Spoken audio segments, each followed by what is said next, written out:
আলহামদুলিল্লাহ, আজ ঢালিরভিটা এলাকায় রেল লাইনের দুই ধারে তালবিজ রোপণ কার্যক্রম চলমান আছে। গতকাল বৃষ্টি হওয়ার পর মাটি অনেক নরম হয়ে আছে। ফজরের পরেই আমরা কার্যক্রম শুরু করেছি।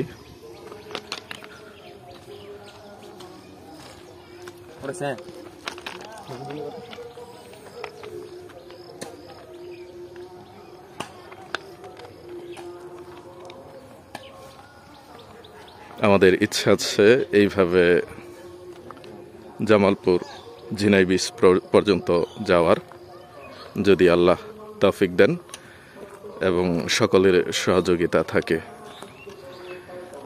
আমরা জানি রেল লাইনের ধারে সরকারি অনেক জমি, তো যারা ধান চাষ করেন রেল লাইনের পাশে ক্ষেত আছে, তাদের প্রতি অনুরোধ থাকবে যারা